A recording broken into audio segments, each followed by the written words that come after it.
Let's have the news from Michael Buerk. Michael.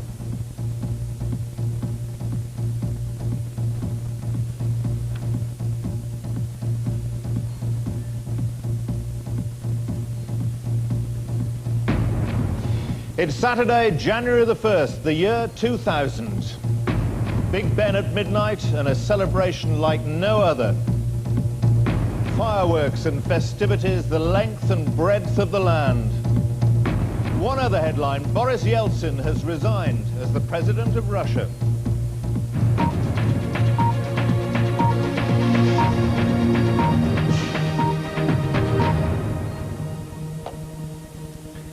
Good morning. Across the United Kingdom, people have been celebrating the start of the new millennium.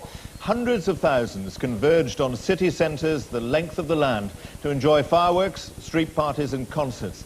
The first babies of the century have been born, and there's no real sign yet of the millennium bug. According to police, the festivities have passed without any serious problems.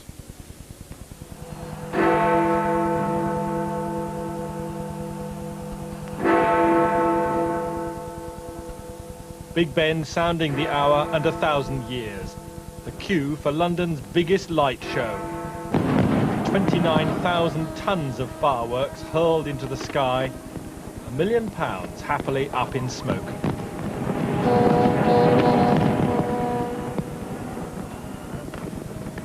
The river of fire along the Thames seemed all but drowned by the flame overhead. Across the nation, winter darkness was briefly defeated. In Edinburgh, Scotland clung to her claim there's nowhere else to be at Hogmanay, whatever the year. In Cardiff, thousands filled the Millennium Stadium. And in Belfast, the Loch was the great reflecting pool. Here, the year 2000 really does seem to offer a chance to throw off divisive history. But the most spectacular party is under the world's largest dome at Greenwich, home to time.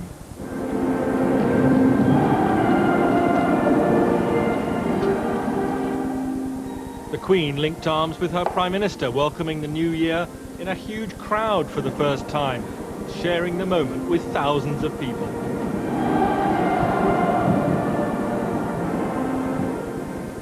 A few minutes earlier, the religious and spiritual significance of this midnight was stressed by the Archbishop of Canterbury, leading the great throng in the simplest of prayers.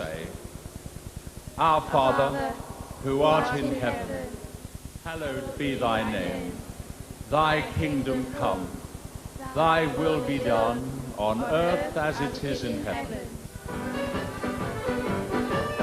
But many parties tonight are powerful because they're small, simple and traditional. Shetland banished the long hours of winter darkness and celebrated its future. Nothing so gentle at Cardiff's Millennium Stadium, the Manic Street Preachers.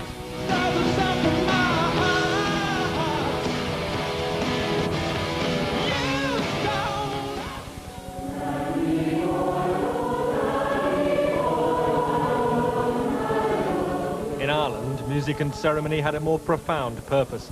John Hume, one of the creators of peace, was in Derry for a musical link-up across the border to Dublin. The new year really does offer new possibilities.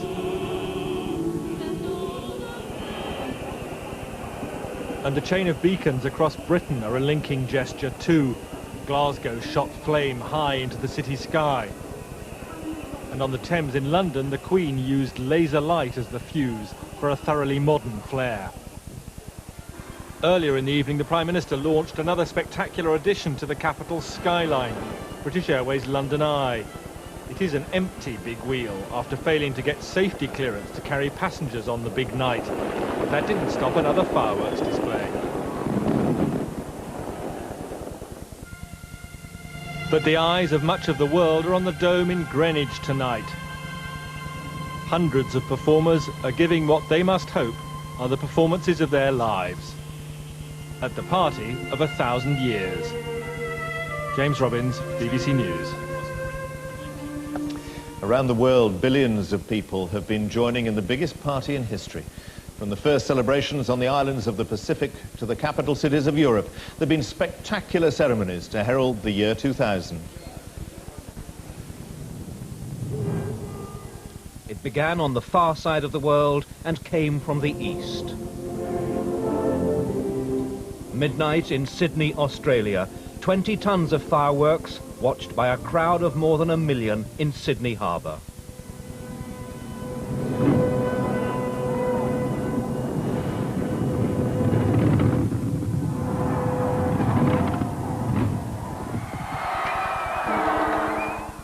And then, through the predominantly non-Christian nations of Asia, the first moments of the Millennium year were celebrated, until a little more than 3 hours ago, midnight came to the place where it all began 2,000 years ago, to Bethlehem. In Manger Square, the birthplace of Christianity, 2,000 doves of peace were released. In Egypt, thousands congregated at the pyramids, monuments constructed more than 2,000 years before the birth of Christ. In South Africa, Nelson Mandela visited the cell on Robben Island, where he was held for much of the 27 years he spent in the prisons of the apartheid regime. He lit a candle, symbolizing the hopes for a better tomorrow for Africa and the rest of the world. The midnight hour approached Europe. In Athens, celebration centered on the ruins of the ancient Greek temple, the Acropolis. At the Brandenburg Gate in Berlin, Germany closed the door on a turbulent century of war and division. At the Vatican, Pope John Paul appeared to express his New Year good wishes to men and women in every part of the world.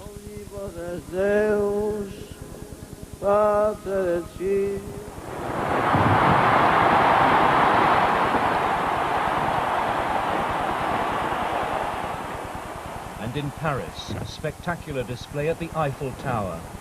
20,000 lights and several tons of fireworks were used as France joined the rest of Europe as it stepped across the threshold into the year 2000. Nicholas Witchell, BBC News.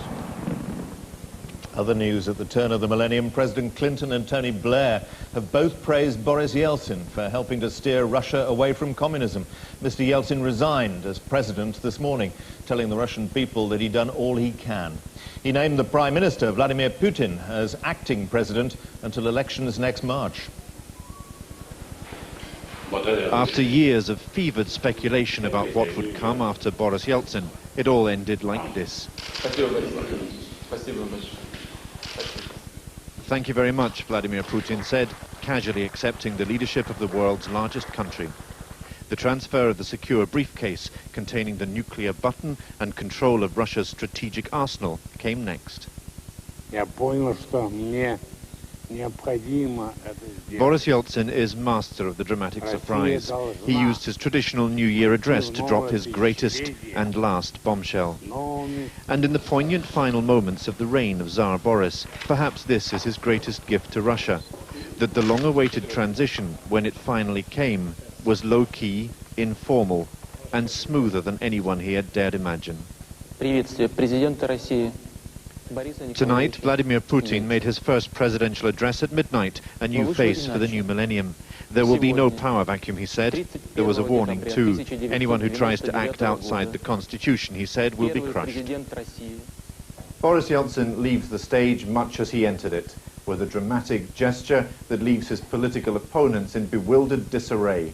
Tonight, he becomes the first leader of this ancient nation to walk voluntarily out of office and into retirement.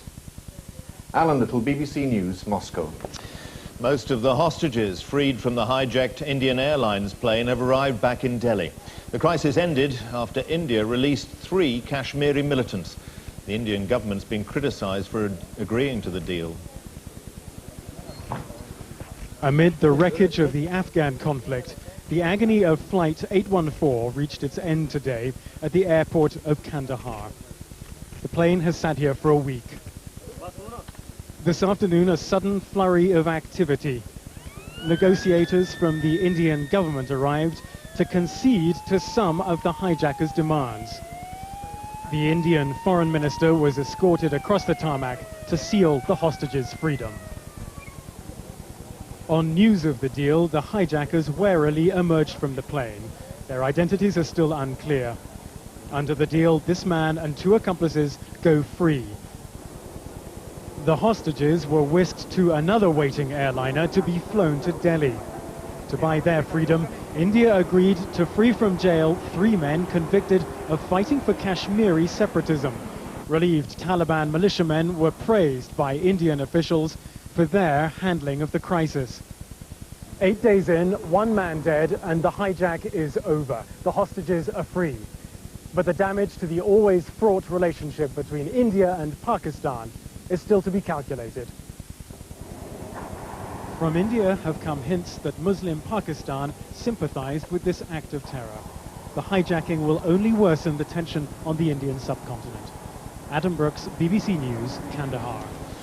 Well, back now for an update on how the Great Millennium Party is going. First, our correspondent George Eakin is in Trafalgar Square. George, lots of fun, but is there any trouble? No sign at all of any trouble, Michael. People are beginning to leave. As the deadline approached, it seemed everybody here, and there were some 60,000 of them, was letting their flash gun off. A huge atmosphere, and then the firework display, something which, as the fireworks detonated rather like an artillery barrage above us, Nelson on his column can't have seen the like of it since the real Battle of Trafalgar. We really were agog. People stood with their mouths open, gazing at the sky. That firework display is obviously now over. It's raining quite hard now, and people are beginning to filter away from Trafalgar Square quite quickly to catch the transport system, to catch them home if they can. George Eakin, thanks very much indeed. Well, how's Hogmanay going? Kirsty Walk is still in Edinburgh. Kirsty. And Michael Buerk, you should know what Scottish Hogmanay is like, because you were the BBC's energy correspondent. Edinburgh is still going absolutely crazy. But it's worth remembering that actually in villages and towns all over Scotland there are street parties, which are simply mini versions of this. But people are clearly used to an Edinburgh Hogmanay party, but have decided to make this Millennium Party a night to remember. I mean, I imagine these crowds will still be here for the next 2 or 3 hours, because they're in a party mood and there's still a long way to go. There's still ceilidh bands playing, there's still revellers in the street, and there's still a lot of very strange hats out there. So maybe another Hogmanay, you'll be in Scotland again, Michael. Kirsty, thanks very much indeed. More stamina up there, I think. Well, that's the end of my stint. Can I wish you personally a very happy new millennium? I'll leave you in the just as capable but rather more delicate hands of Sian Williams. Sian. Oh, I'm charmed. Thank you very much. I'm not sure whether he's disappointed or relieved to go. What do you think, Gabby? Probably relieved. You can have a glass of champagne now. Yeah, and welcome. Thank you very much. How, it's nice to be how long here. are you going to be with us for? Oh, ages and ages. Overnight, basically. Lovely. So lots more midnights, some sunrises. Brilliant. So it's going to be good fun. And I'm going to be bringing you, obviously, all the latest news updates as well. But first of all, I think we need to find out what the weather's going to be like for tomorrow, for New Year's Day, and cross over to John Kettley. John, what's it like out there? Thanks, Sean. Well, I think most people have been very lucky around midnight. Actually, the band of rain that was around on New Year's Eve across the north in particular actually swept away during the course of the day. So things have changed as we've gone through the past few hours. We saw that band of rain narrowing as it's coming to the south. That line of rain now is affecting the London area, as you can see. But we're not seeing too much at the moment on the graphics because it seems to have failed on us. Maybe it's the bug, that famous bug that Peter's been talking about. So we're not going to change the charts at all. But I can tell you that by the morning, most of that drizzly rain will have cleared away from all but the southeastern corner of England. A few showers coming to the northwest of Scotland. It will turn chilly. There could be some fog around, some icy patches out on the roads as well if you're dashing home in the next few hours across more central and northern parts of the country. And then as far as tomorrow's concerned, New Year's Day itself, it looks like being pretty good for many. Lots of sunshine around. We should see a good deal of fine, bright weather, but there will be some wetter weather again rolling into western Scotland. Not too good up there. And we're going to find for Sunday, in fact, that things do change once again. We'll see a band of rain then lying across Northern Ireland and southern Scotland. That'll tend to push northwards again. It'll be pretty chilly. The big problem about England and Wales, perhaps on New Year's Day and the following days, that we're going to see some mist and fog around, particularly on Sunday. And that fog could be rather slow to clear across more southern parts. And where the fog does linger, on Sunday especially, we're going to see it pretty chilly, just 4 or 5 degrees. That's it from me. I'll be back just before 3.